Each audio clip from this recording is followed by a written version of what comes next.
Hello, brothers and sisters. Welcome back to the last dispensation. You're living in it. How can we not be? I mean, come on. We are definitely in the days of Sodom and Gomorrah. We are definitely in the days of men's hearts shall fail them. This is it. Standing room only, brothers and sisters. We're living in it. So, without further ado, Connor's Conundrums is a blog that I came across a couple of years ago. This article, blog, whatever you want to classify it as, is anything but uninteresting. It lured me in like nobody's business, folks. And like I said before, why try in vain to reinvent something so very ardent as this when you already have it to pass forward? So get ready, brothers and sisters, you're in for a ride. Connor Boyack is president of Libertas Institute, a public policy think tank in Utah. He is the author of several books along with hundreds of columns and articles championing individual liberty. Connor's work has been publicly praised by national figures such as Ron Paul, Judge Andrew Napolitano, we know these players here, and Tom Woods, plus many others. So this is food for thought. This is meaty morsels of interesting information here, brothers and sisters. This is entitled The Righteous, Seduced by Secret Combinations.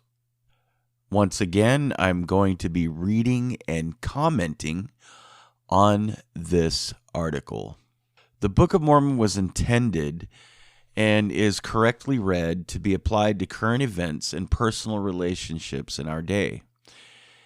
In its descriptions of the problems of today's society, President Hinckley said it is as current as the morning newspaper and much more definitive, inspired, and inspiring concerning the solutions of those problems. One of the many emphasis made in this book is a warning regarding a millennia-old effort to use government to promote and enforce Satan's standards. During the years leading up to Christ's coming, the Gadiantons achieved surprising success. In the end, nearly destroying an entire civilization by exploiting the natural human condition of deferring to authority. Despite early opposition, they ultimately achieved victory and were thus able to advance their objectives by obtaining the sole management of the government. This was not a group of gangsters or foreign terrorists.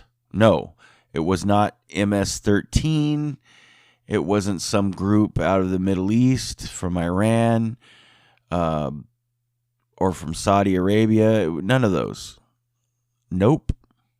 This was something different, something bigger, something way more ominous.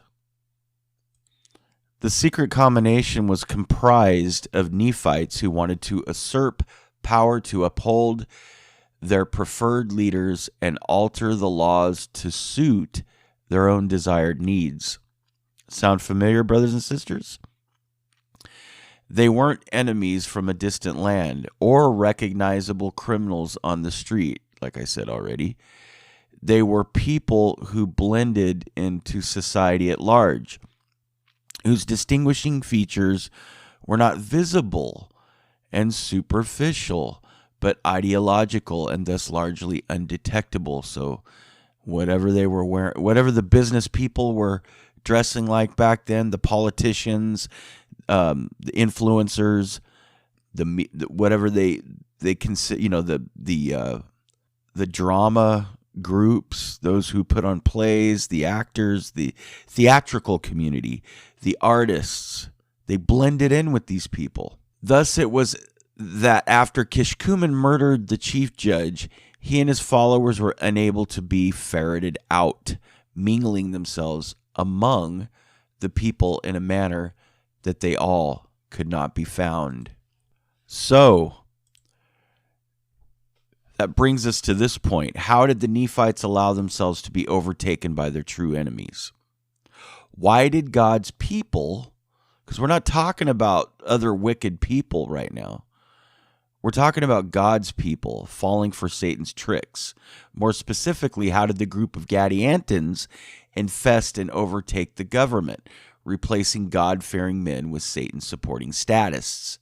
Well, Connor Boyack explains that the Book of Mormon explains the Nephites did build them up and support them, beginning at the more wicked part of them. It was very strategic until they had overspread all the land of the Nephites and had seduced the more part of the righteous until they had come down to believe in their works and partake of their spoils. So they had to believe in it a little bit before they became sellouts. So basically the righteous are selling their souls. You know that term, selling your soul to the devil? I believe that's kind of where that comes from. Partaking of their spoils and to join with them in their secret murders and combinations. First, the Gadiantans focused on the wicked, those who, like them, lusted after power and wanted to play the same game. Once successful with their target market, they extended their efforts to likewise target the righteous. Amazingly, the individuals who should have known better were propagandized to the point of believing in their works, and even worse, partaking of their spoils. So the million-dollar question, brothers and sisters, is this. If the Book of Mormon is meant to be applied to our day, then what in the world does this mean? To address this question, let's first continue the quote from President Hinckley above. I know of no other writing which sets forth with such clarity the tragic consequences to societies that follow courses contrary to the commandments of God. Its pages trace the stories of two distinct civilizations that flourished on the Western Hemisphere. Each began as a small nation, its people walking in the fear of the Lord, but with prosperity came growing evils.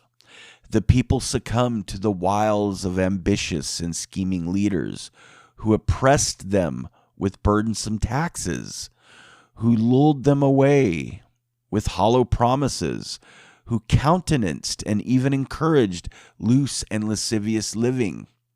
Eat, drink, and be merry, for tomorrow we pay the piper. For tomorrow we die. These evil schemers led the people into terrible wars that resulted in the death of millions and the final and total extinction of two great civilizations in two different eras. It makes sense that wicked people in government would be attracted to imposing burdensome taxes to fund their desired projects and please the majority of their constituents who want them to bring home the bacon. Wicked politicians likewise flatter people with promises they have no intention of fulfilling.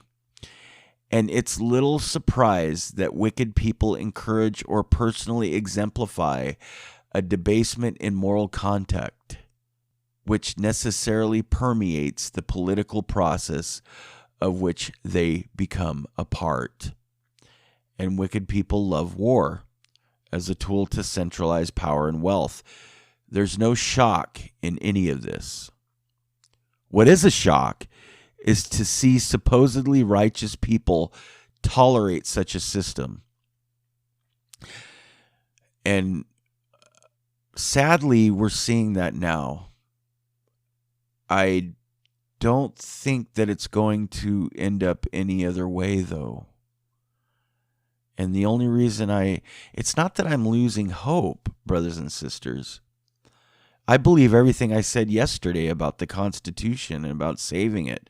And I mean, if that's what we need to do. It's not like we need to give up completely, but there is a part of us that needs to understand that the Lord's going to fight this great and final battle. So I guess the wisdom would be knowing, when do we step out of it? Or do we ever step out of it at all? I'm not saying I have a solution. I don't know. I really don't know what the choice is. I really don't know what choice to make here, but I'm like you guys. I'm trying to figure that out. Even Latter-day Saints have become seduced by secret combinations.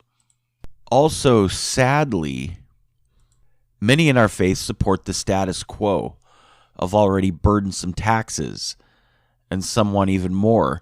And I wouldn't say that they don't have good intentions. They just think that taxes is the way you solve things.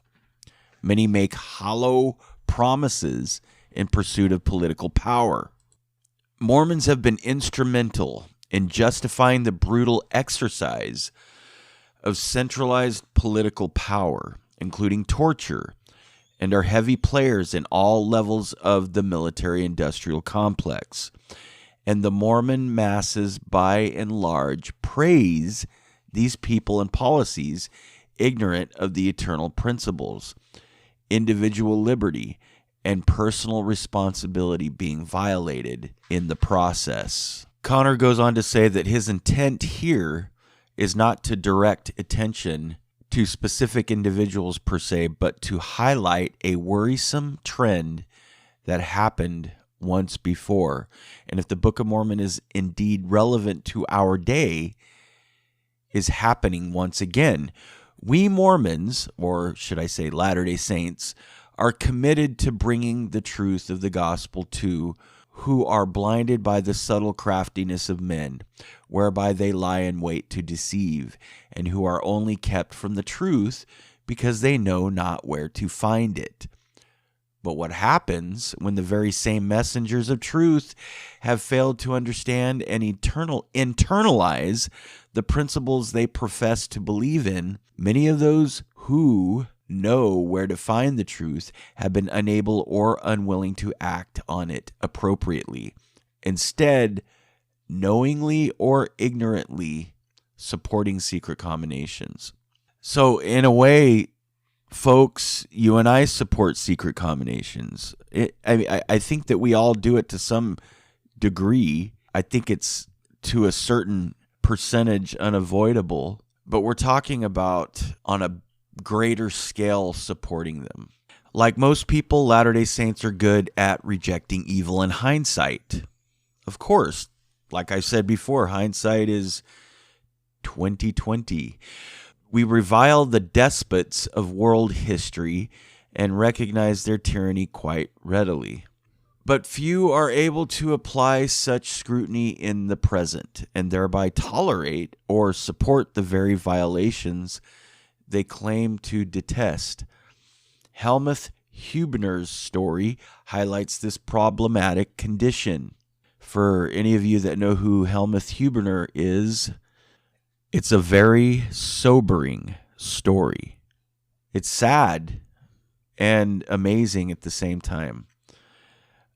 Unpersuaded by the propaganda in, World War II Germany, Huebner and a few close friends defied Hitler's regime, a secret combination that overpowered the German government by following the very practices President Hinckley described.